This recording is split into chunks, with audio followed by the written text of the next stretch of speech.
السلام علیکم، بسم اللہ الرحمن الرحیم، نحمد و نصلی علی رسول الکریم۔ سورہ کہف کے 12 مرکزی موضوعات میں سے ہمارا 7واں مرکزی موضوع قصص القرآن ہے۔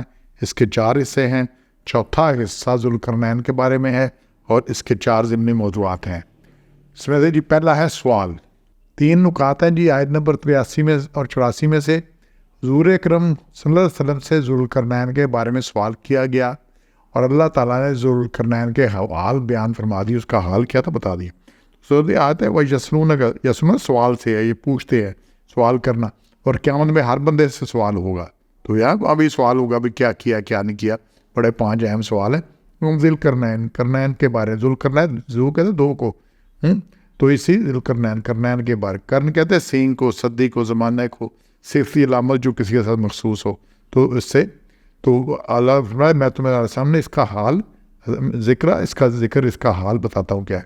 ان مکننا لہ فی الارض، تو ہم نے بشک اسے قدرت دی تھی زمین میں، قدرت دی تھی ہم نے زمین میں، فی الارض زمین میں۔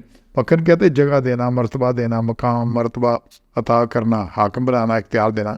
اسی طرح مکین کو جو کسی جگہ پر ہو، تو آتیناہ من کل شیء سببا، اس کو ہر چیز کا سامان دیا، اس کو خوب وسائل دیے، کام کے جتنے ذرائع جتنے اسباب تھے وہ سارے دیے۔ تو یہ ہے اللہ نے در اس کے احوال بیان فرمائے۔ اور پھر تیسرا نقطہ 84 میں سے زمین میں اقتدار اور وافر وسائل مہیا کیے۔ یہ 84 میں انا مکننا فی الارض ہمیں سے سامان۔ اب اللہ جب کہہ رہا ہے کہ سامان دیے، سارا بھی وافر دیے، تو پھر یہ کتنے ہوں گے؟ اس کا جو سلسلہ ہے نا یہ جو قریش کا جو تیسرا سوال تھا وہ ذوالقرنین کے بارے میں تھا، اور یہود ذوالقرنین کے متعلق جانتے تھے، اسی لیے انہوں نے قریش مکہ کو یہ سوال بتایا۔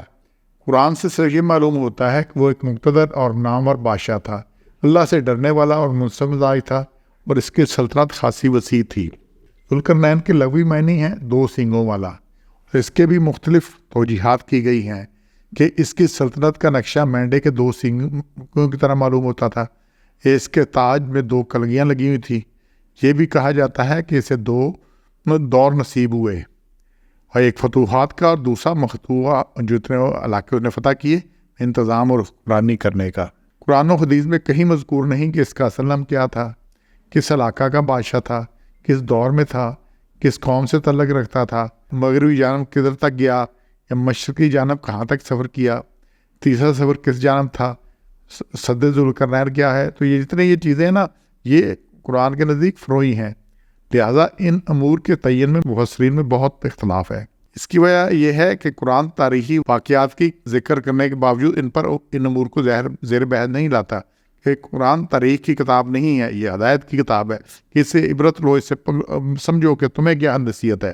جن کا انسانی ہدایت سے کچھ تعلق نہ ہو، اس پر کسی شرعی حکم کی بنیاد نہ اٹھتی ہو، جس سوال جواب نہ ہو، تو یہاں پہ اس کے بارے میں تفصیلات پہ قرآن خاموش ہے۔ سوال کا جواب دیا گیا تو سوال کرنے والے مطمئن ہو گئے، انہوں نے کوئی ضمنی سوال نہ کیا۔ مفسرین نے اپنی اپنی تحقیق کے مطابق ان سوالوں کا جواب دینے کی کوشش کی ہے۔ مولانا مودودی رحمۃ اللہ نے کہا ہے کہ یہ ایرانی بادشاح فورس تھا، جس کا عروج کا زمانہ 549 قبل مسیح میں شروع ہوتا ہے، 550 قبل مسیح میں، جو حضرت عیسیٰ سے پہلے قبل مسیح کے۔ اور تفسیر حقانی کے مطابق وہ ایرانی نہیں بلکہ یمن کے حمیری خاندان سے تھا۔ تو یمن جو ہے نا، عرب والے اس کو یہی سمجھتے تھے، اصل عرب یمن والے ہیں۔ تو اور ابو ریحان البیرونی نے اس کا نام صعب بن طبع اول بتایا ہے، جو ملکہ بلقیس کے اجداد میں سے تھا۔ یہ تھوڑا سا اس کا تعارف ہے۔ تو جو سوال تھا قریش نے کیا، اس کا انہیں جواب مل گیا اور وہ مطمئن ہو گئے۔